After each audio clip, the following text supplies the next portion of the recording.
que la necedad, la obstinación o la rebeldía, como le quieras llamar, está ligada en el corazón del muchacho, mas la vara de la corrección la alejará de él. Entonces estamos hablando de la disciplina. Vimos también en la escritura cómo funciona el principio de obediencia. En Hebreos 5, 7 al 8 dice: y Cristo, ¿quién? En los días de su carne, ofreciendo ruegos y súplicas con gran clamor y lágrimas al que le podía librar de la muerte, fue oído a causa de su temor reverente, y aunque era hijo, por lo que padeció, aprendió ¿qué cosa? Entonces la obediencia, gracias. La obediencia es resultado de una disciplina. La obediencia no es resultado de una emoción. La obediencia tampoco es resultado de un sentimiento. La obediencia tampoco puede ser resultado de un pensamiento o de una idea o de un concepto. La obediencia es resultado, obviamente, de la disciplina. Yo tengo que tomar la decisión de mantener la obediencia como un aspecto específico, obviamente a Dios primeramente y después a las autoridades que el Señor ha puesto. Entonces la obediencia siempre será de manera permanente probada en cada etapa de nuestra vida. Siempre tendremos que luchar con una naturaleza caída que tiene una tendencia, dice la Biblia, el espíritu que ahora opera en los hijos de desobediencia. Hablamos un poquito también cómo la desobediencia activa en términos de vida espiritual, activa cuestiones en lo espiritual. No es solamente una cuestión de una actitud, ni tampoco es cuestión de un mal rato. La desobediencia es efecto, tiene la capacidad de producir un efecto también en lo espiritual. Dice la Biblia en Romanos 13:1 que el que no se somete a la autoridad acarrea para sí mismo condenación. Entonces ya hay la activación de un elemento que le da lugar al enemigo. Por eso la Biblia habla de un espíritu que opera en los hijos de desobediencia. Entonces, tipos de prueba de obediencia lo vimos también: obediencia a Dios, obediencia a los padres, obediencia a las autoridades espirituales, obediencia a las autoridades de gobierno, obediencia a las autoridades académicas y obediencia a las autoridades laborales. Cualquiera, amados, que sea el ámbito en nuestra vida, tendremos siempre una autoridad. Una persona que no tiene una autoridad en su vida espiritual no puede estar bien. Hoy no es el tema, pero obviamente el estar bajo autoridad es un principio también de cobertura. Di conmigo: protección. Dice la Biblia ahí en Romanos 13 que Dios puso a las autoridades precisamente no para infundir temor. No es el propósito de Dios. Entonces, cuando ya la autoridad me produce temor, algo está sucediendo. Es decir, ya hay algo con lo que seguramente Dios quiere tratar en nuestra vida, porque no es normal o no debe ser normal tenerle miedo a la autoridad, porque la Biblia dice que está ahí para protegernos, para cubrirnos. ¿Cuándo empieza a haber temor? Cuando vamos a ver la tercera parte, que tiene que ver con el concepto que tenemos de la autoridad. Entonces, a veces creemos que porque decimos que obedecemos a Dios, entonces ya es suficiente para definir que tenemos una vida de obediencia. Pero la realidad es que dice la Biblia en Hebreos 12:11 que ninguna disciplina, ¿ninguna qué? Al presente parece ser causa de gozo, sino de tristeza, pero después, ¿cuándo? Dice la Biblia, da fruto apacible de justicia, y dice la palabra, a los que en ella han sido ejercitados. La disciplina, amados, en nuestra vida cotidiana, pero sobre todo en nuestra vida espiritual, no es una meta, es un medio. Es un medio para establecer, como dice la Biblia, un fruto apacible de justicia. Un fruto, un resultado en nuestra vida espiritual. La disciplina es un medio para producir un fruto que tiene un efecto en nuestra vida espiritual, ¿no? Entonces, ahora sí podemos poner las pantallas, pero me lo pones hasta donde dice número 3, que dice amargura. Disculpen ustedes, no sé por qué algunas imágenes no se cargaron. Entonces, en algunas diapositivas solamente van a tener el texto, que obviamente es lo más importante, pero algunas láminas no se cargan. Entonces vamos a ver, ya tenemos 2 de las 3 fuentes que vamos a ver en esta clase. La tercera, no me lo vas a creer. Dile a la persona que está junto a ti: no puede ser. La tercera causa de la rebelión en la vida del hombre es, di conmigo, la amargura. Y aquí es donde Dios nos agarre confesados, amados, porque vamos a meternos con la ayuda del Señor hasta la cocina. ¿Estás listo? No te oigo muy convencido. Dile a la persona que está junto a ti, va a doler. Entonces, vamos a hablar un poquito de una fuente de la rebelión que es quizás la más escondida porque se convierte en una raíz. Es quizás la menos detectada como origen, porque muchas veces estamos acostumbrados los seres humanos a evaluar más los síntomas que realmente el problema. Entonces vemos de pronto ciertas actitudes o ciertas reacciones o ciertas conductas o cierto comportamiento y resulta que no nos damos cuenta que el origen de esa acción o de esa reacción o de esa conducta tiene que ver con la amargura. Yo quiero hablarte de un ejemplo muy fuerte en la Biblia. Así como Satanás representa el orgullo, también en la Biblia tenemos el caso de un joven llamado Absalón. ¿Cómo se llamaba? Absalón. Ahora, déjame decirte algo importante. Absalón era un buen chico. Tú y yo tenemos el concepto de Absalón como un rebelde ya de por sí, porque conocemos ya la historia de Absalón. Pero si tú y yo hubiéramos conocido a Absalón de joven, si tú y yo lo hubiéramos conocido en la adolescencia, en la juventud, nos hubiéramos dado cuenta que era un muchacho común y corriente, más corriente que común, ¿verdad? Igual a cualquiera de nosotros. Que tenía obviamente sus planes, sus metas, sus anhelos, que tenía sus sueños de vida, etcétera, etcétera. Era un joven que tenía una característica: era uno de los hijos nada más y nada menos que el rey David. Ahora yo quiero que pienses, ¿cómo te sentirías tú si fueras el hijo del rey David? Porque cuando Absalón ya tiene uso de razón, ya su papá no es un jovencito que está ahí cuidando las ovejas, no es una persona que está ahí de manera desconocida, era la persona más famosa y más reconocida de todo el reino de Israel. Nada más y nada menos que aquel que mató al gigante con el cual el pueblo de Israel tuvo una de las victorias más gloriosas en la etapa que representa la vida de Absalón. Entonces imagínate en la escuela cómo se sentía Absalón cuando pasaban lista y él obviamente levantaba la mano y todos volteaban y decía: yo soy el hijo de David. Era un chico que admiraba a su papá, amados. Era un chico que veía a su papá como cualquier chico ve a su padre, como su héroe. Era el que mató al gigante Goliat, era el que tenía el hit parade en la radio. Saúl mató a sus miles y David a sus 10,000. Y cada vez que se escuchaba la radio o bajaban la canción de iTunes, ¿verdad? Este hombre decía: él es mi papá. Y obviamente cuando David salía y salía a la guerra o salía a la batalla, Absalón se quedaba con la boca abierta a ver a su papá dirigir al ejército garante del pueblo de Dios. Y obviamente cuando entrenaba Absalón, amados, cuando entrenaba David, ahí estaba Absalón, ojo de chícharo, ¿verdad? Viendo cómo le hacía con la espada y tratando de imitarlo, porque Absalón se quería parecer ¿a quién?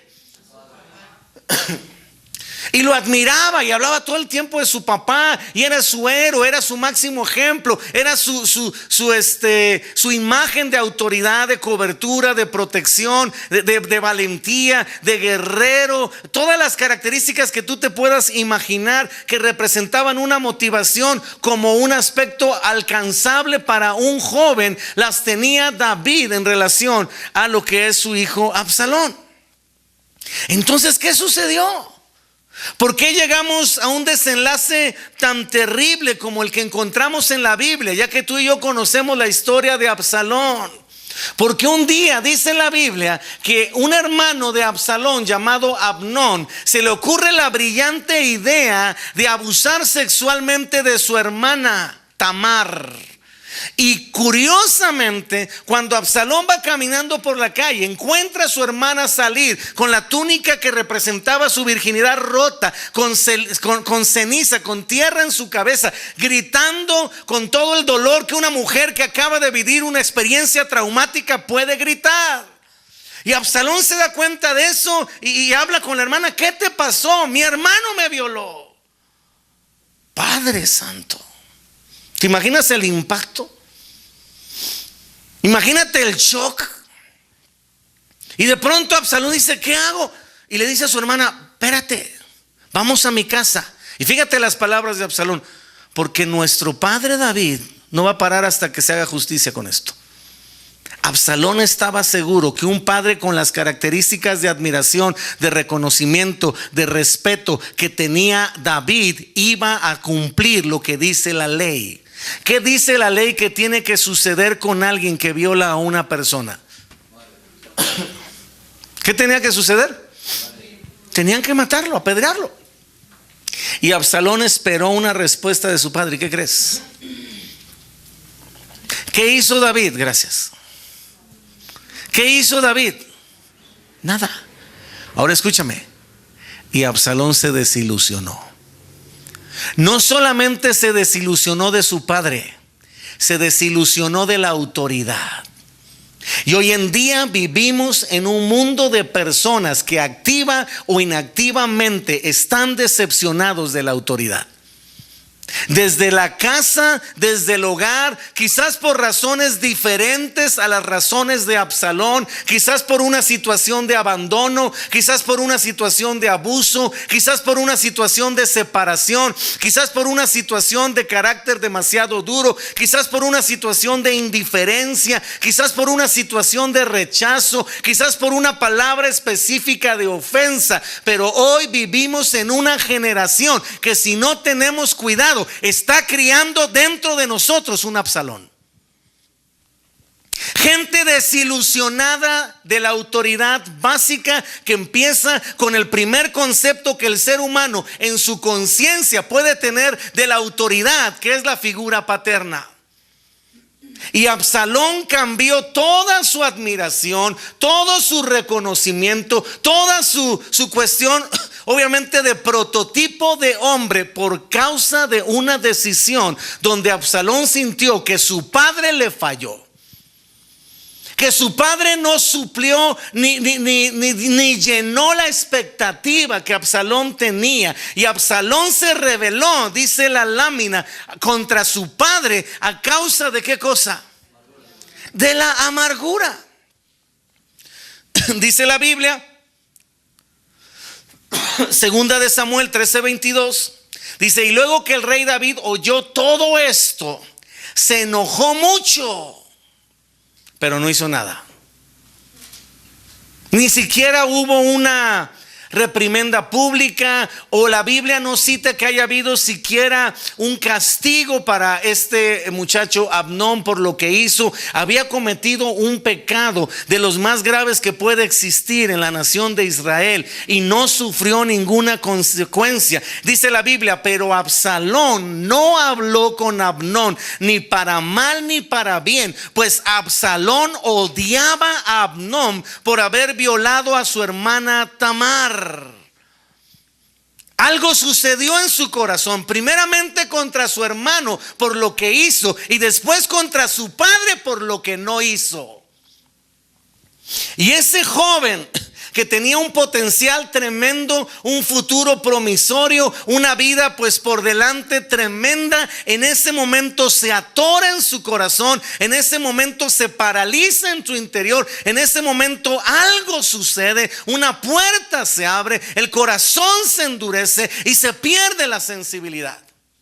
Porque siguiente lámina, los pasos que llevan a la rebelión, amados, no son tan complicados. Cada persona tenemos el riesgo de que las heridas nos lleven al resentimiento. Las heridas nos lleven ¿a dónde? El resentimiento nos lleve a la amargura. La amargura nos lleve al odio. Y el odio, tarde o temprano, te lleva a la rebelión. No fue de un día para otro, amados. ¿Estás aquí? No fue de un momento para otro, no fue de la noche a la mañana. Fue todo un proceso donde Absalón no supo qué hacer en su corazón con esa herida. No supo qué hacer con esa desilusión. No supo qué hacer con ese dolor. No supo qué hacer con esa situación. Y entonces todo un proceso de desgaste, de distorsión de la realidad, todo un proceso de endurecimiento de su corazón, todo un proceso de insensibilidad de su interior comenzó radicalmente a secar su alma. Dejó de ser ese joven motivado, dejó de ser ese joven ilusionado, dejó de ser ese joven positivo, dejó de ser ese joven motivado, y comenzó en su corazón a permitir que todo este proceso empezara a llenar su corazón de deseos de venganza. El problema con la amargura, amados, es que las aguas amargas nunca te van a quitar la sed. ¿Estás aquí? La Biblia dice que un día el pueblo de Israel llegó a un lugar donde las aguas estaban amargas y no pudieron quitarse su sed.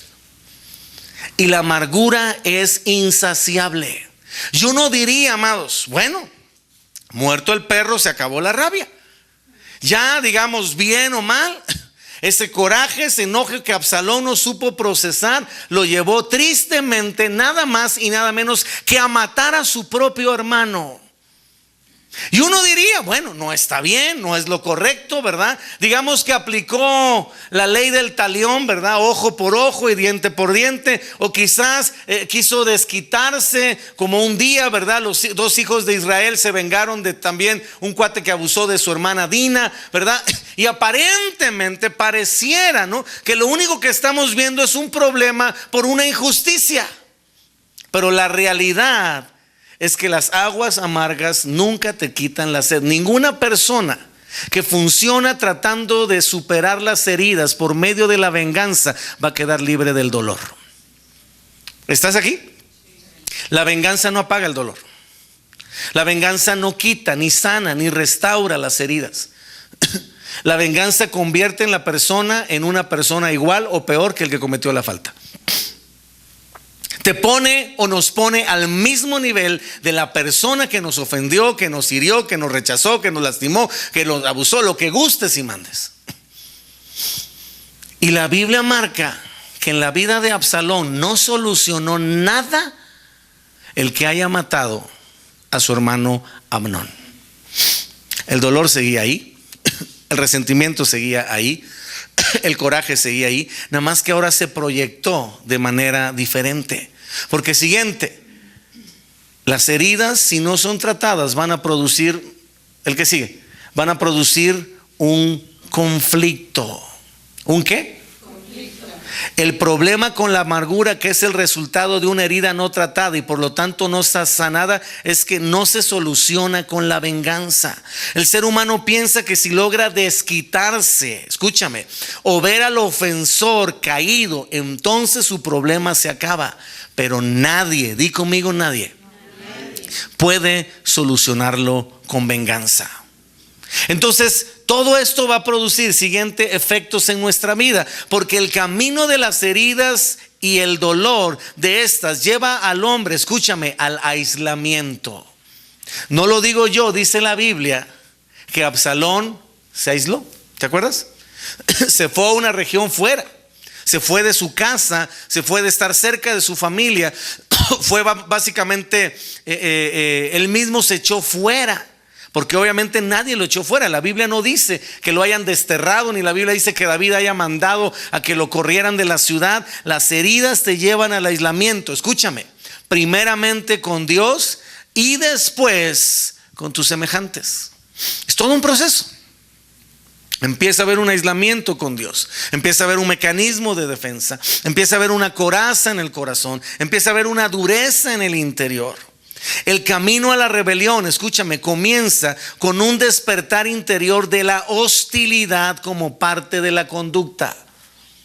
Te vuelves una persona más dura, te vuelves una persona más severa, te vuelves una persona más crítica, te vuelves una persona más intolerante, te vuelves una persona más agresiva, te vuelves una persona más conflictiva, te vuelves una persona más hostil. Y lo más tremendo del asunto es que muchas veces los que menos nos damos cuenta son los que estamos viviendo esta conducta. Y si nos damos cuenta, no lo relacionamos con las heridas. Y si nos llegamos a dar cuenta, mucho menos lo relacionamos a un problema de rebelión. Y menos que tiene que ver como origen con lo que nosotros mismos vivimos en términos de la imagen y el concepto que desde muy pequeños quizás tenemos de la autoridad. Conflictos, división, y enojo van a impedir al hombre o la mujer que vive esa situación estar en paz. Absalón mató a Amnón y eso no trajo paz a su corazón. ¿Estás aquí?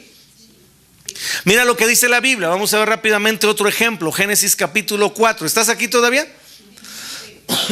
Fíjate qué tremendo, cómo empieza el conflicto en el interior.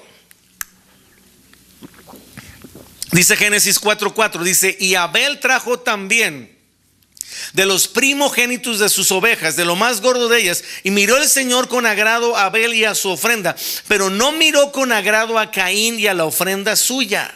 Ahora escúchame, ¿quién fue el que rechazó la ofrenda de Caín? ¿Y qué culpa tuvo Abel? Escucha lo que te estoy diciendo, porque el problema de las heridas es que empieza a haber un aislamiento o un enojo hacia Dios, y después se reproduce o se proyecta en nuestro trato con las demás personas. Porque lo increíble del asunto es que Caín no la agarró contra Dios, la agarró contra su hermano. Dice la Biblia: y se ensañó Caín en gran manera y decayó su semblante. Hubo un cambio en su imagen, hubo un cambio en sus actitudes, hubo un cambio en su conducta, hubo un cambio en cómo veía a Dios, hubo un cambio en cómo veía a las demás personas. El problema es que en esa época no había muchas personas, amados. Entonces, con el único que podía ensañarse, pues era con el prójimo, que el único prójimo que tenía él era Abel. Y entonces dice la Biblia, fíjate qué tremendo, hay una confrontación, hay una ¿qué? Verso 6 dice: entonces el Señor dijo a Caín: ¿por qué te has ensañado? ¿Por qué ha decaído tu semblante? Si bien hicieres, no serás enaltecido, y si no hicieres bien, el pecado está a la puerta. Ojo, la amargura es una puerta para el pecado. La amargura abre puertas espirituales. La amargura tiene la capacidad de activar en la vida de un hombre y una mujer, aún cristiana, el tormento. Cuando una persona no suelta, no perdona, no permite, sea por contener, o sea por guardar, o sea por vergüenza, o sea por culpa, o sea por miedo, o sea por orgullo, y no reconoce que necesita sacar de su vida ese dolor, sacar de su vida esa herida, sacar de su vida ese resentimiento, entonces, amados, se abre una puerta espiritual. Y el enemigo, aunque no ha habido todavía, vamos a decirlo así, un pecado como lo tenemos conceptualizado, si una herida puede abrir puertas espirituales. Mira, no es el tema. Hay 4 cosas que le dan lugar al enemigo en tu vida, aunque seas cristiano. ¿Las quieres conocer? No te va a gustar la respuesta, amado, seguro. Número 1, obviamente el pecado. Número 2, las herencias espirituales. Un precondicionamiento espiritual. Algún día hablaremos un poquito de eso. Número 3, el temor, el miedo. Y número 4, escúchame, el dolor. Esas son las cosas, amados, que hoy en día a un cristiano nacido de nuevo, quizás servidor, pastor, director, lo que gustes y mandes, si no tiene cuidado, permite que el enemigo tenga parte y suerte en su vida. Te repito, el pecado, las herencias espirituales, el miedo y el temor y el dolor. Y esa es una buena pregunta. No me contestes, pero piensa un momento, ¿qué haces tú con el dolor? Es que a mí me enseñaron de chiquito que el dolor me lo tengo que aguantar. Y el diablo dice aleluyita. ¿Qué haces con el dolor? Con el dolor de las heridas, con el dolor de las ofensas, con el dolor del rechazo, con el dolor de la decepción, con el dolor de la traición. ¿Qué haces tú con el dolor? Porque tenemos una dinámica cristiana muy mafufa. Lo único que tengo que hacer con el dolor es tragármelo. Lo único que tengo que hacer con el dolor es guardármelo. Lo único que tengo que hacer con el dolor es maquillarlo o disimularlo. La Biblia dice que Caín decayó su semblante. La Biblia dice que Absalón decayó su semblante. Cambió, amados, su conducta. Dice: el pecado está a la puerta. Con todo esto a ti será su deseo y tú te enseñorearás de él. Y dijo Caín a su hermano Abel: salgamos al campo. Y aconteció que estando ellos en el campo, Caín se levantó contra su hermano Abel. ¿Y qué hizo? Lo mismo que hizo Absalón con Amnón. Fíjate qué tremendo. Por dos causas diferentes, pero por el mismo principio. Me decepcionó mi papá David, mato a Amnón. Me decepcionó mi papá Dios, mato a Abel. Analiza el principio.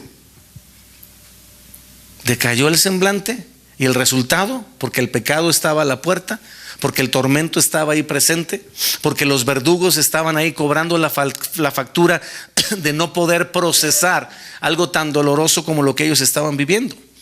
Entonces el resultado, escucha, cuando las heridas provocan hostilidad en nuestro interior, vamos a ver a las demás personas como competencia y la meta será eliminarlas. ¿Qué hizo Caín con la competencia? Fíjate, yo sé que no podemos meternos a la cabeza de Caín, pero ¿qué seguramente fue su planteamiento? Acabo con Abel y nunca va a haber una comparación de mis ofrendas. Escúchame, Dios va a tener que aceptar lo que yo le dé. Wow. El hombre deja de ser una criatura amorosa, escúchame, con la amargura. Porque la amargura te incapacita para amar y para recibir amor. Deja de ser una persona comunicativa, amistosa. Pierde el concepto de fraternidad. ¿Estás aquí? El aislamiento interior le hace creer que todos son un enemigo potencial. El miedo no le permite confiar. Conflictos y divisiones llenan su vida. A través, escúchame, eso está interesante, a través del conflicto, el dolor y el temor, el ser humano aprende a odiar y no amar. Y esto a veces se da desde una dinámica muy pequeña, desde mi entorno familiar, desde la desilusión de un padre que nunca estuvo en casa, que se fue cuando más lo necesitaba, que me desilusionó, que me traicionó, que me abandonó, que todo el tiempo me criticó, me juzgó. Es decir, el estímulo externo puede ser muy diferente, el efecto interno se convierte en el mismo. Y la persona que está junto a ti estás muy, pero muy callado.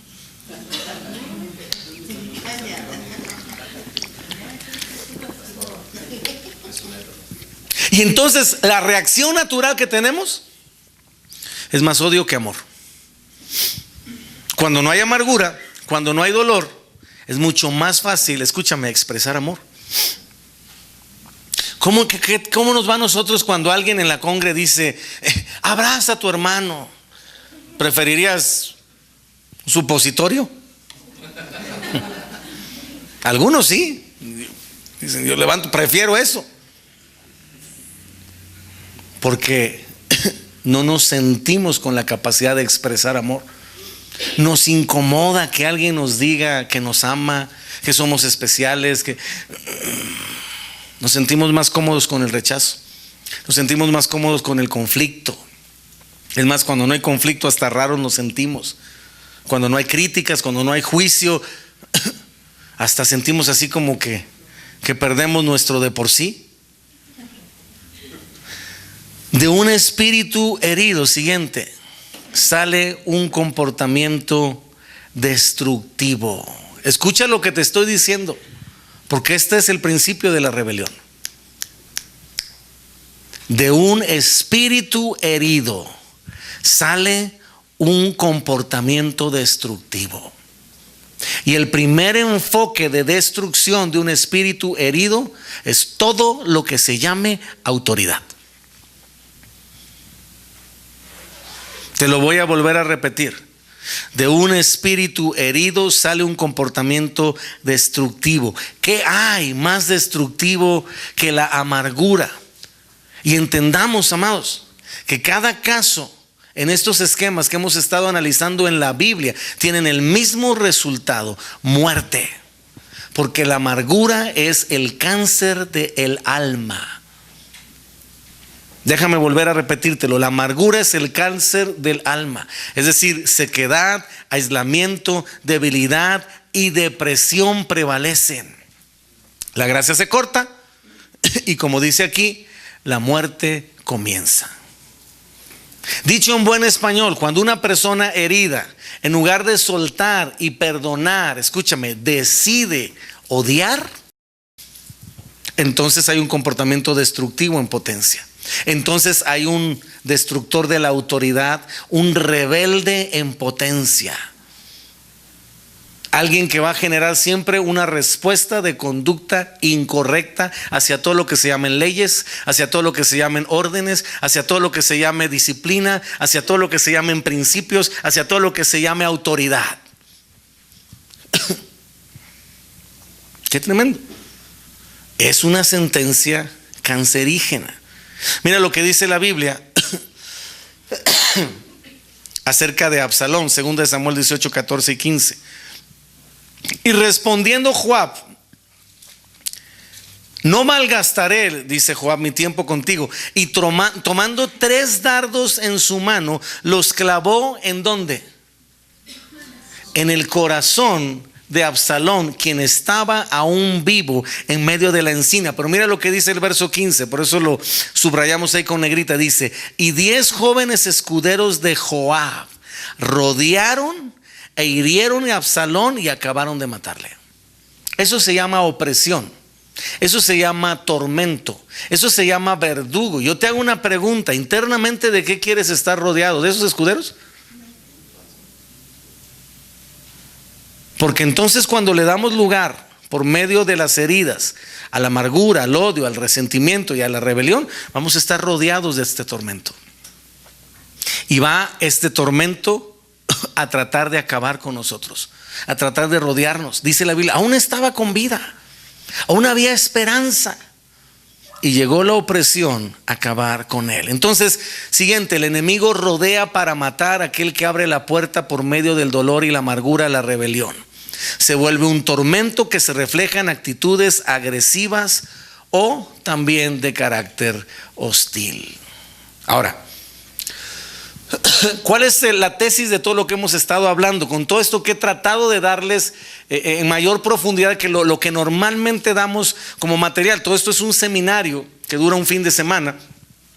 Y siguiente: la rebeldía rechaza a la autoridad. Ese es, a final de cuentas, el fruto de todo este proceso que hoy he tratado internamente de ayudarte a ver en un sentido como radiografía. Que tú puedas saber, pero con todo respeto, no solamente lo que sucede en la vida del vecino, lo que puede suceder en cualquier momento en tu vida y en mi vida. Dice la Biblia: hiere al pastor, ¿y qué cosa? Serán dispersas las ovejas. ¿Por qué? Porque un pastor, una autoridad que ha sido herida, seguramente por alguien que estaba bajo su autoridad, va a empezar a generar la misma conducta de esa persona. Se va a volver hostil, se va a volver obviamente desconfiado, se va a volver obviamente con un semblante diferente, decaído, obviamente con mucho temor, con mucho miedo, con mucho dolor, con mucha confusión. Ya no sé en quién puedo confiar, si en él, en tal o cual persona que yo confiaba me traicionó. Entonces, amados, les puede pasar a cualquiera. Estoy hablándote de uno de los grandes cánceres en las congregaciones. Mientras una congregación no tenga personas sanas de su trasfondo, mientras una congregación no tenga personas que han sido restauradas en su concepto de la autoridad, la potencial posibilidad de una rebelión o de una división está latente. Escucha lo que te estoy diciendo. Por eso, si algo debemos de tener muchísimo cuidado, aquellos que estamos en el ministerio, es a quienes levantamos. Tú tienes que tomarte el tiempo de saber que esa persona que tú estás levantando para delegarle, aunque sea un micromiligramo de autoridad, esté sana. Porque con ese micromiligramo de autoridad, esa persona se pone una mareada de miedo. Entonces es muy importante, cada persona que tenga contacto con la autoridad, tenemos que llevarles a un punto de sanidad. ¿Cómo está su concepto de la autoridad? Algo que tú tienes que saber con cada persona con la que trabajas en el ministerio es que tanto ha sanado su situación de trasfondo en relación a su concepto de la paternidad. Porque te lo voy a decir en buen español. Uno de los orígenes de la rebelión es precisamente el haber sido dañado por la autoridad paterna y se proyecta a todo lo que se llame autoridad. Te lo voy a decir en frase más sencilla. Una persona lastimada por la autoridad va a tratar de destruir todo lo que se llame autoridad en su vida. A lo mejor hasta inconscientemente, a lo mejor hasta sin intención. Por eso te decía yo hace un momento que si no tenemos cuidado y no tratamos con seriedad este punto y no llevamos un punto de confrontar nuestro trasfondo, independientemente de la etapa o de la altura del partido en el que tú y yo estamos, ¿cómo está nuestro concepto de la autoridad? ¿Qué tanto sanamos ya nuestro trasfondo en cuanto a la paternidad, cualquiera que haya sido su característica? Porque el concepto inicial que todos los seres humanos tenemos de la autoridad viene de la paternidad. Ahora ves por qué tantos conflictos sociales en México. ¿Tú sabes qué porcentaje de hogares hay hoy sin la paternidad? Y de los que hay con paternidad, paternidad alcohólica, paternidad depravada, paternidad de ni fu ni fa, paternidad de mantenido, o sea, imagínate, por lo menos una tercera parte en México de las familias vive sin paternidad en casa. Y las otras 2/3 partes, por lo menos un 50% es una paternidad distorsionada. ¿Ahora entiendes por qué tanto odio al gobierno? ¿Ahora entendemos por qué tanta problema con todo lo que represente autoridad en la vida del hombre? Siguiente, maestros, jefes, policías, pastores y aún Dios. Yo no sé si te ha tocado gente que cuando los para un policía se ponen como locos y se ponen a gritonear y se le ponen al brinco y se paran y salen. Y uno dice, no, pues está bien jarra. Puede ser, pero también está bien enojado. ¿Cómo está tu concepto de autoridad? Es importante que dejes que Dios trate con esto. Yo sé que no es cómodo, amados. Yo sé que no nos gusta tocar ese tema. Yo sé que quisiéramos dejarlo en el olvido, pero antes de dejarlo en el olvido, vamos a dejarlo sano. Empezando por nosotros. Porque Dios te trajo aquí, a ti, a tomar esta clase. La realidad es que muchas personas, aún en el ministerio siguiente, le tienen miedo a la autoridad. Hay un temor, no confían en la autoridad porque piensan que en algún momento les va a dañar y a lastimar como sucedió al principio. El resentimiento hace que la rebelión se manifieste de manera autodestructiva en el hombre y la mujer que ha sido rechazado o dañado por la autoridad. Se empieza a generar una idea de tengo que cuidarme de la autoridad. ¿Qué hizo Absalón? Dice la Biblia que comenzó a sentarse o a estar afuera del palacio y hablar con las personas que entraban a hablar con el rey. ¿Cómo te fue? No, pues no tuvo chance. Fíjate que no me pudo recibir hoy, que tenía mucha chamba, que mejor que venga la próxima semana. Y empezó a decir, si yo fuera la autoridad, otro gallo cantaría. Si dependiera de mí, yo sí te haría justicia. ¿Sabes qué estaba diciendo Absalón y por los poros sacando? No confíes en la autoridad. No dependas de la autoridad. No te pongas bajo autoridad, porque la autoridad lastima, porque la autoridad decepciona, porque la autoridad desilusiona, porque la autoridad te va tarde o temprano a fallar. Y empezó a proyectar todo su dolor, y empezó a proyectar todo su enojo, y empezó todo lo que traía contenido contra su padre a todos aquellos, hasta que dijo, la única forma sana es que yo sea la autoridad. A final de cuentas, la solución de este asunto es que yo no tenga autoridad. Yo soy la autoridad. Y entonces le ocurrió la brillante idea de rebelarse contra su padre. Porque el problema también es que los espíritus se juntan, amados. Y entonces Absalón empezó a encontrar personas con el mismo perfil de él, también con problemas con la autoridad. Gente que a lo mejor esperaban que el rey o la autoridad les hiciera justicia y no les hizo justicia y salían decepcionados. Y mira, Absalón empezó así a detectarlos, pero empezó a hablar con ellos y a identificarse con ellos. Y así se armó la ronchita.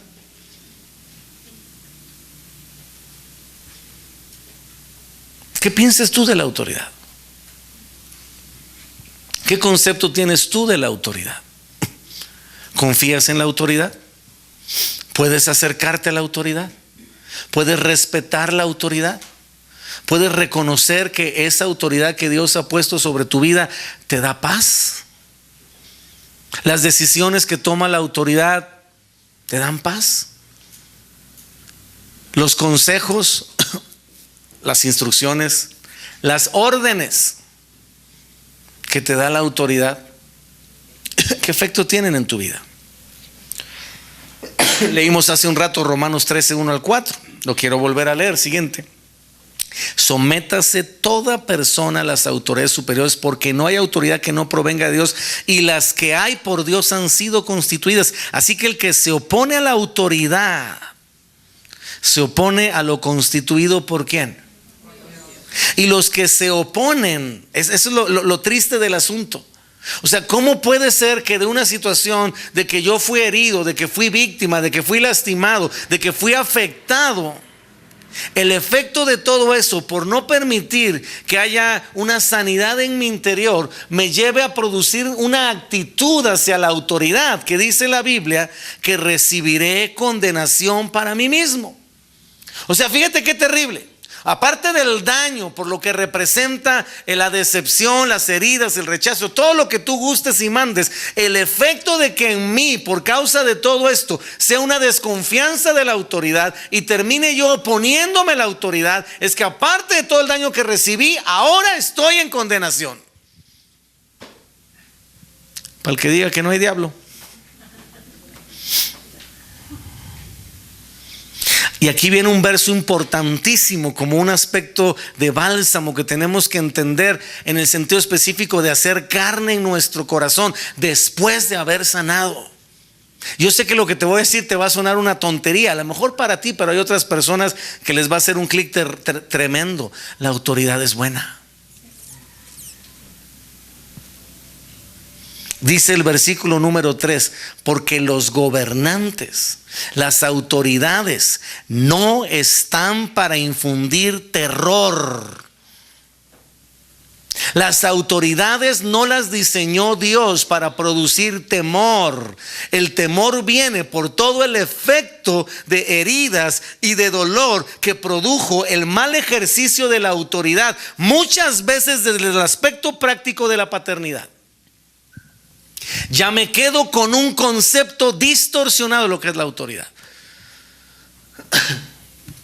Y te repito, ni siquiera lo entiendo en un sentido específico o a veces consciente. Pero ahí está ese sentimiento, ahí está esa incomodidad, ahí está ese miedo, ahí está ese temor.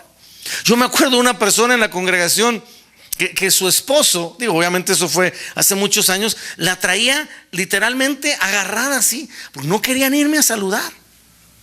Yo decía, pues ¿qué te hice? No le había yo hecho nada. Era su concepto de autoridad. Y era un pánico irme a saludar. Yo estuve una vez hace algunos años en un congreso de mujeres de sorpresa. No esperaban que fuera un hombre ese congreso. Yo noté inmediatamente el efecto en muchas mujeres. Por el concepto, a lo mejor ya no de la paternidad, sino del hombre en el esquema específico. Porque entonces, imagínate, y lo digo con todo respeto, una mujer que vive como su primera autoridad en la paternidad, un abandono, un rechazo, ofensas, críticas, negatividad, rechazo, etcétera. Y luego se casa, porque es muy común que te cases con alguien muy parecido ¿a quién? A tu papá. Y resulta con las mismas características. ¿Qué concepto crees que va a tener esa persona de la autoridad? Si ya lo vivió de a 2 veces. La autoridad no está para infundir temor. La autoridad, dice la Biblia, que está para no infundir temor al que hace lo bueno. ¿Quieres no temer a la autoridad? Dice la Biblia, haz lo bueno y tendrás su alabanza. Verso 4, porque es un servidor de Dios para tu bien. ¿Qué es la autoridad? Un servidor de Dios. ¿Para qué cosa? Entonces, estoy en la recta final. ¿En qué termina todo esto? Porque te hago una pregunta, ¿Absalón terminó bien? ¿Caín terminó bien? Dime un caso en la Biblia de un rebelde que haya terminado bien.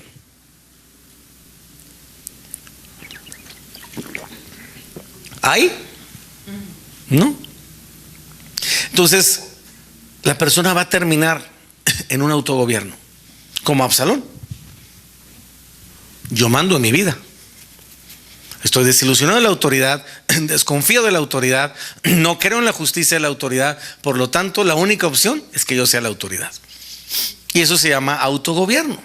Quien vive en una raíz de rebelión va a tratar de gobernarse por él mismo, ser independiente, ser autoritario, está en competencia y disensión contra todo lo que se llame autoridad. Escúchame, es crítico y burlón contra la autoridad. Puede llegar inclusive a difamarle y atribuirle maldad. No, es que eso lo dijo por esto. Es que de seguro está pensando en esto. Ya está difamando, ya está hablando mal, ya está atribuyendo maldad, quizás algo que el origen del comentario, de la instrucción, etcétera, es completamente diferente a lo que esa persona decodificó por causa de su mal concepto de ¿qué? De su mal concepto de ¿qué? De la autoridad. Entonces nunca va a aceptar órdenes ni instrucciones. Si él o ella no es la persona que está a cargo, no va a poder trabajar en equipo. No tiene paciencia, no tiene tolerancia, no tiene absolutamente ningún tipo de respeto hacia lo que representa el conocimiento, el entendimiento, las instrucciones de otra persona, porque está viviendo en un autogobierno. Es decir, cuidadito y alguien piense diferente a él. Una persona con estas características puesta en autoridad, amados, olvídate. Es un Hitler moderno, es un Mussolini. Si tú checas y analizas, algún día tómate el tiempo de ver cómo es el trasfondo de todas esas personas que terminaron con estas características, y vas a encontrar siempre un concepto distorsionado, deteriorado y completamente destruido de la autoridad. ¿Estás aquí? Entonces, este es el final de todo esto. Los frutos de la rebelión son las obras de la carne. Los frutos de la rebelión tienen que ver con una enemistad contra Dios. Los frutos de la rebelión tarde o temprano van a producir un aspecto contrario a lo que representa la voluntad de Dios. ¿Cómo terminó Absalón? Con frutos de la carne, acostándose con las concubinas de su papá. ¿Cómo se le llama a eso? Estamos hablando de un fruto de la carne. Terminó cometiendo adulterio, terminó cometiendo fornicación, terminó cometiendo un montón de pecados, porque obviamente el autogobierno lleva a las obras de la carne. Mira lo que dice Gálatas 5, 19 al 21. Dice: ahora bien, las obras de la carne son evidentes. Estas son fornicación, impureza, desenfreno, idolatría, hechicería, enemistades, pleitos, celos, ira, contiendas, disensiones, partidismos, envidia, borracheras, orgías y cosas semejantes a estas, de las cuales les advierto, como ya lo hice antes, que los que hacen tales cosas, dice la Biblia, no heredarán el reino de Dios. Entonces, el problema que tenemos siguiente es que tenemos un concepto de rebeldía externo, pero no tenemos un concepto de rebeldía interno.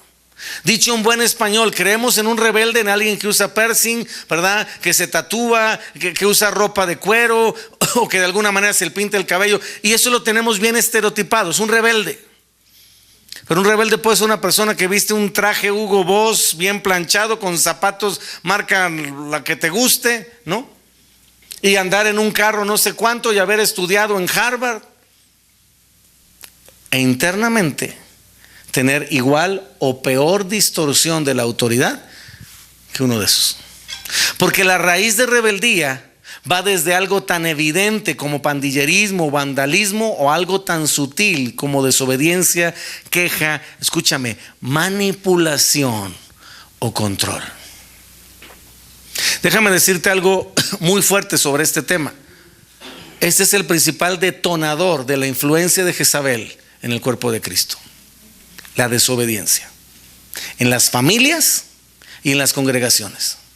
De esto se alimenta Jezabel, de lo que representa la desobediencia, lo que representa el control, lo que representa la manipulación. Por eso la Biblia dice, amados, en Primera de Samuel, siguiente, 15:23, fíjate cómo está relacionada una cosa con la otra. Yo no sé si tú, cuando leíste por primera vez este versículo, dijiste como que está un poquito exagerado la comparación, pero ya que hacemos un análisis como el que hemos hecho en toda esta clase, nos damos cuenta que no es tan descabellado lo que la Biblia nos dice sobre ese tema.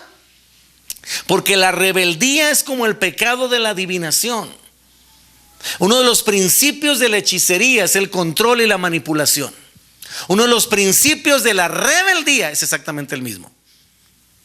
Entonces, la hechicería es una forma de rebelión contra Dios. Yo quiero activar lo sobrenatural, pero no lo quiero hacer bajo la base de sometimiento a la palabra de Dios. Quiero activar lo sobrenatural, pero la base de que yo lo pueda controlar. ¿Tú controlas lo sobrenatural de Dios? En la hechicería sí.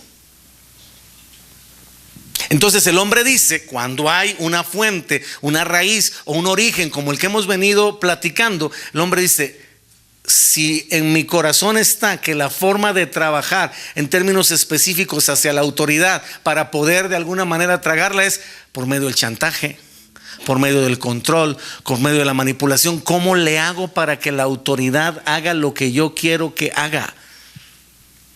Y entonces empieza el enemigo a presentar ese tipo de herramientas. Chantajéalo, manipúlalo, contrólale. Sigue siendo la autoridad, pero tú tienes el control. No te tienes que sujetar a esa autoridad, no te tienes que someter, no tienes que estar de acuerdo. Deja que siga manteniendo la función, mejor dicho, la posición de autoridad, pero tú ejerces la función. Y la Biblia dice que la rebeldía es como el pecado de adivinación y la obstinación es como la iniquidad de la idolatría. Dice, por cuanto tú has desechado la palabra de Dios, Él también te ha desechado a ti para que no seas rey. ¿Cuál fue el principio que llevó a Saúl? No me da tiempo ahorita de analizar eso, pero ¿por qué razón Dios desechó a Saúl, amados? Seamos sinceros, humanamente hablando, ¿quién tenía más materia prima para desecharlo? ¿David o Saúl? Saúl nunca adulteró, por lo menos no lo registra la Biblia. Saúl nunca, bueno, sí lo hizo, pero bueno, en ese sentido específico, como David, de mandar matar a alguien antes de todo este asunto, cuando todavía estaba bien. Digamos, humanamente David hizo cosas más terribles. Lo analizaríamos de una manera, pero Saúl trató de ejercer un principio de desobediencia y mantener el control. Fíjate qué tremendo. Cuando llega con Saúl, Samuel, y le dice, ¿hiciste lo que Dios te dijo? ¿Cuál fue la respuesta de Saúl? Sí, hice lo que Dios me dijo. No era verdad. Y cuando Samuel le dice, ¿y qué es ese mugido y ese balido que estoy escuchando? Es que el pueblo decidió perdonar lo mejor pero lo vamos a sacrificar para Dios. Fíjate qué manera de manipular el asunto. O sea, no nos vamos a quedar con ello. Eso lo vamos a ofrecer en sacrificio vivo, santo, agradable para Dios, como alabanza a Jehová. ¿Cuál era el principio? Manipulación. Y entonces es cuando Dios le dice, a mí no me vas a manipular, a mí no me vas a chantajear, a mí no me vas a controlar, porque es el mismo principio de la hechicería, el principio de la rebelión. Dicho en buen español, la fuente, fíjate, qué curioso, pero dos de los grandes problemas que tenemos en la actualidad en la vida del ser humano tienen el origen en una fuente de rebelión: la hechicería y el homosexualismo. Analiza lo que te estoy diciendo. Ya te expliqué un poquito de la hechicería. La fuente del homosexualismo. Yo sé que te van a decir un montón de cosas y mil y un cosas. Aún como psicólogo yo te puedo decir mil y un cosas clínicas. Pero la realidad espiritual del principio del homosexualismo es un principio de rebelión contra lo que Dios estableció. Varón y hembra los creó. Yo no quiero ser ni varón y hembra, sino todo lo contrario. Es un principio de.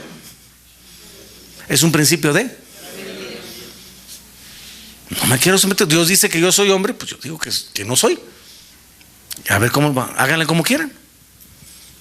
Entonces muchos de los problemas que tenemos hoy en las congregaciones, con las divisiones, con las traiciones, en la sociedad, con los problemas de homosexualismo, en la sociedad con los problemas de todo el mundo le tira al gobierno, y es de verdad un odio. Yo no sé si has escuchado gente, y podrá ser, ya pasó en nuestro país, de partido de verde, azul, de amarillo. ¿Sí me explico? El que esté. Yo te lo explicaba el mes pasado. El problema no es la persona, es lo que representa. Yo te puse un ejemplo la semana pasada de lo que yo viví. Es decir, mientras tú no eres autoridad con esas personas, no vas a tener problema. En cuanto tú representes, en cuanto tú ¿qué? Una autoridad, entonces se activa el problema. Porque el problema no es personal. El problema no se llama como se llama el gobernador, el presidente, si es del verde, del azul, del amarillo, del blanco. El problema es lo que representa. La gente, desafortunadamente no sanada en su concepto de autoridad, siempre va a odiar a quien esté en la autoridad.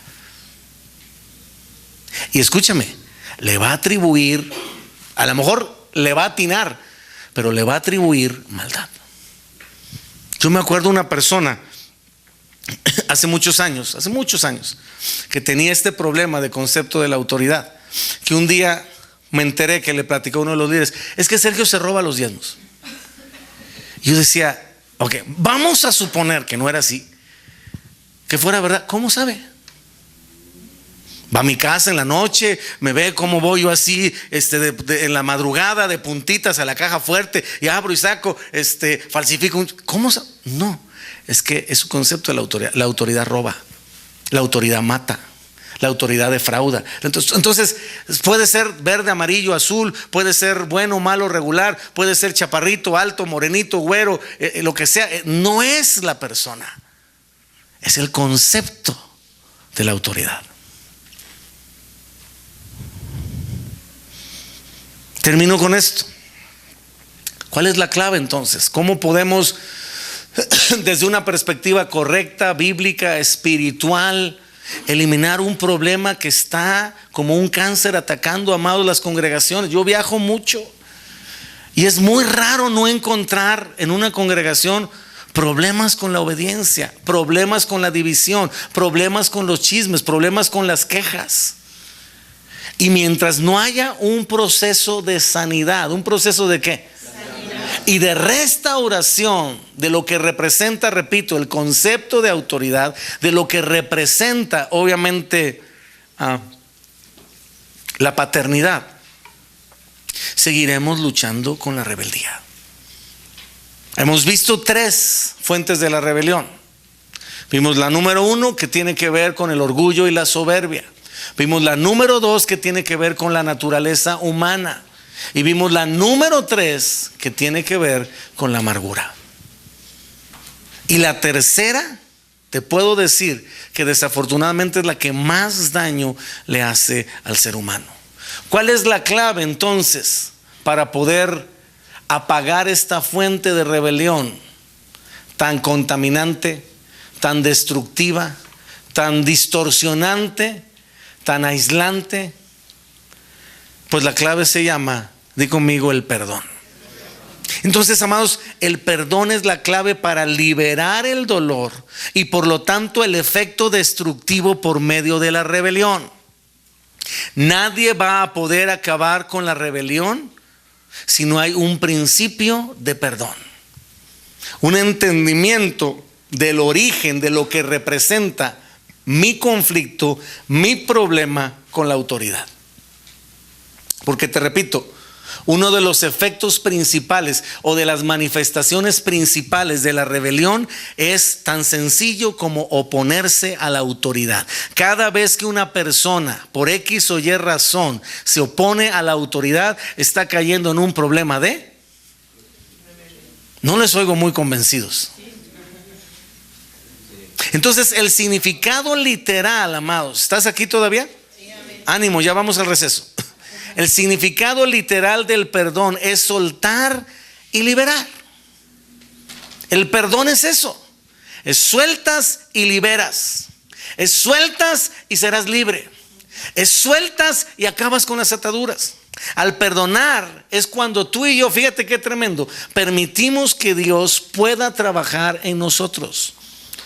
Mucha gente no quiere perdonar porque piensa que con el perdón va a beneficiar al ofensor. Es que no lo quiero perdonar porque quiero que Amados, perdóname. No somos tan acá importantes como para que alguien no duerma porque no lo ha perdonado. Perdóname. Pero el que sufre, el que no duerme, el que está atormentado, el que se desgasta, el que se seca su alma, el que su mente está atormentada, no es el ofensor. ¿Estás aquí? Sí. Es el ofendido. ¿Para quién es el beneficio principal del perdón? Ahora, el perdón, el que tú y yo soltemos y perdonemos, escúchame, a la persona ofensora no le beneficia en nada, porque dice la Biblia, mía es la venganza. El problema cuando tú y yo nos vengamos es que entonces ese mismo versículo aplica para nosotros. Entonces, el que tú perdones no significa que no va a tener consecuencias el ofensor. El que tú perdones no significa que no le va a tener que dar cuentas a Dios. El que tú perdones no significa que no va a tener que vivir las consecuencias de lo que hizo. El que tú perdones es un efecto liberador para ti, porque activa la posibilidad de que Dios, ¿quién? Intervenga en el asunto. Entonces, tenemos que estar conscientes de la importancia de lo que es el perdón. Y yo he tratado, amados, de ser muy claro sobre el tema que estamos tocando, que tiene que ver específicamente con nuestro concepto de la autoridad. ¿Qué relación tienes con la autoridad? ¿Qué concepto tenemos tú y yo de la autoridad? ¿Con qué confianza nos podemos acercar a la autoridad? ¿Qué tanto respetamos a la autoridad? ¿Qué tanto cuando la autoridad dice algo se nos hace cortocircuito? ¿Qué tanto cuando la autoridad nos dice algo podemos de alguna manera procesarlo? ¿Qué tanto distorsionamos el concepto de la autoridad o lo que nos dice? Todo eso es importante definir, que no tenga, o que tenga, mejor dicho, el origen de todo lo que representa el inicio de tu concepto de la autoridad, tu paternidad. Y mientras no nos tomemos el tiempo, por más incómodo, por más doloroso, por más de alguna manera agresivo que pueda ser para nuestro interior, el tener que volver a reconocer lo que sucedió en términos de nuestro trasfondo en cuanto a la primera autoridad que tuvimos en nuestra autoridad, por más incómodo que sea, si no tratamos con ello y permitimos que el perdón nos libere, ese concepto de la autoridad va a seguir, amados, latente en nuestra vida. Y si tú estás llamado al ministerio, Padre de la gloria, no puedes estar atorado con tu autoridad.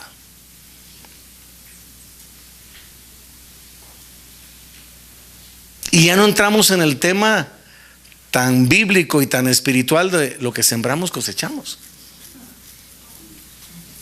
¿Tú quieres cosechar rebeldía, traición, deslealtad, infidelidad? Yo tampoco. Por eso es el tiempo de que podamos decidirnos. Yo te voy a pedir que te pongas de pie. Yo sé que hemos terminado, pero yo quiero tomarme un momento más allá de la clase para pedirle al Espíritu Santo que nos muestre, amados,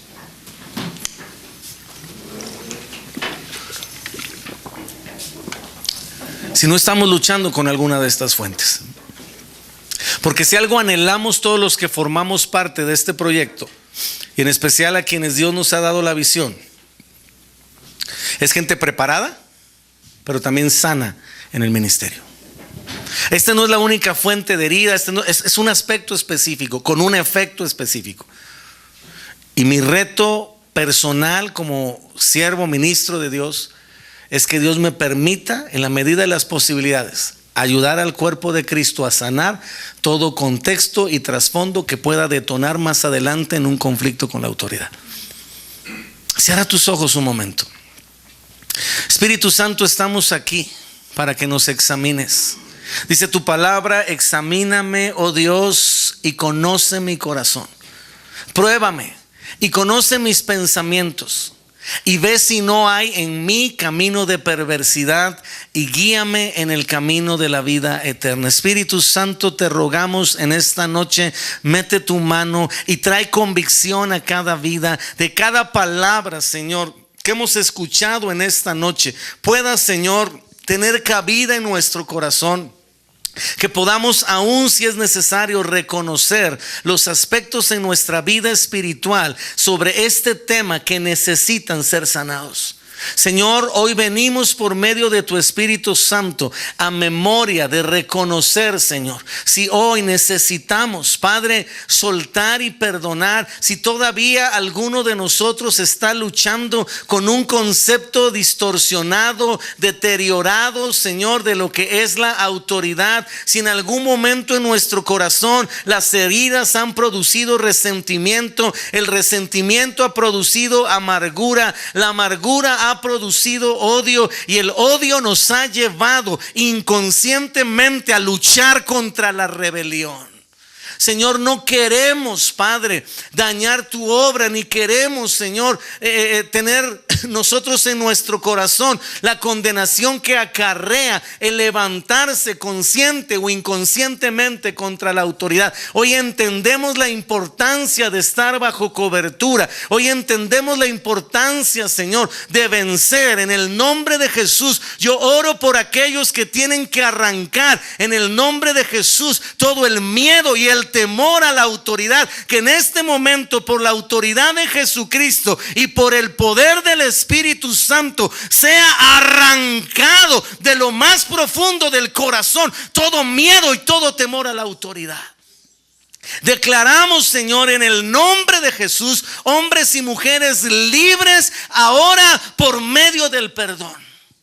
Hoy decidimos perdonar, hoy decidimos soltar, hoy decidimos, Señor, tomar la decisión de perdonar toda herida, toda desilusión, toda decepción que la autoridad en nuestra vida primera de la paternidad o alguna autoridad en nuestro caminar más adelante, Señor, en el nombre de Jesús, cualquier autoridad en nuestra vida que haya representado dolor, cualquier autoridad en nuestra vida que haya representado desilusión, hoy la perdonamos y la soltamos ahora en el nombre de Jesús. Soltamos para ser libres, Señor. Soltamos para ser liberados, Señor. Y que en el nombre de Jesús, de nuestro corazón, tu Espíritu Santo arranque ahora la hostilidad. Suelta el dolor en el nombre de Jesús, amado. Todo dolor que estuviera guardado, todo dolor que estuviera reprimido, todo dolor que estuviera ahí en el interior, o todo temor, en el nombre de Jesús, sea arrancado ahora por la autoridad de Jesucristo. Hablamos libertad de todo pensamiento contrario, de todo pensamiento que atormente. En el nombre de Jesús, hoy tomamos autoridad y decidimos cerrarle la puerta a la rebelión. Decidimos cerrarle la puerta a la desobediencia. Decidimos cerrarle la puerta a la amargura. En el nombre de Jesús, hoy soltamos todo peso y toda carga de nuestro corazón. En el nombre de Jesús, levanta tu voz al Señor, empieza a clamar a Él. Él está aquí, aquí está su presencia. Deja que Él haga la diferencia. Dile: Señor, yo he soltado, ahora sáname, Señor. Quita todo dolor, quita todo temor, quita toda inseguridad, quita toda desconfianza, quita toda distorsión, quita toda confusión ahora, Padre, en el nombre de Jesús. Todo concepto deteriorado, distorsionado, pare ahora en el nombre de Jesús. Sé libre en esta hora. todo lo que impedía tener paz en tu corazón hacia tu relación con la autoridad, sea en el nombre de Jesús toda fuente de rebelión, sea el orgullo, sea la naturaleza humana o sea la amargura, arrancada de raíz. Todo espíritu de desobediencia sea echado fuera ahora en el nombre de Jesús. Nos declaramos libres por la autoridad de Jesucristo. Toda carga, todo afán, todo aquello, Señor, que haya venido a querer endurecer nuestro corazón, insensibilizar nuestro interior, no tiene parte ni suerte. Hoy soltamos, Señor, todo estorbo. Hoy soltamos, Señor, toda carga, todo peso fuera en el nombre de Jesús. Hablamos libertad, hablamos sanidad, hablamos restauración. Padre, la habilidad de tu Espíritu Santo de poder acercarnos a la autoridad sin miedo, sin coraje, sin desconfianza. En el nombre de Jesús yo declaro que cada uno de mis amados que está aquí, aún cada uno de los que están viendo el video, en el nombre de Jesús en este momento rompen toda atadura de impedimento, rompen toda imposibilidad de acercarse, de romper ahora la incomodidad, de poder acercarse a la autoridad, Señor, sin temor, sin coraje, sin dolor, en el nombre de Jesús. Una relación nueva se activa ahora. Y aún aquellos que han luchado con el autogobierno, aún aquellos que han luchado, Señor, con definir en su vida una autoridad, Padre, háblales, tócales, muéstrales la necesidad que hay de estar en cobertura y protección, de vencer el miedo a someterse a la autoridad, de vencer el miedo a ser desilusionados, decepcionados, lastimados y heridos por la autoridad. Todo ese miedo y temor de tener autoridad en su vida, Señor, hoy declaramos, como dice tu palabra, el entendimiento de que la autoridad no está para producir terror, ni temor, ni miedo. Está para hacer el bien, porque son siervos tuyos. Gracias, Señor, por quitar en esta hora toda distorsión de la autoridad, de la imagen de la autoridad, incluyéndote a ti, Señor, como nuestra autoridad máxima. Gracias, Señor. Gracias, Padre, por terminar la obra que has empezado en nosotros. Recibe toda gloria y toda honra en el nombre de Cristo Jesús. Amén. Aleluya. Dale un aplauso al Señor.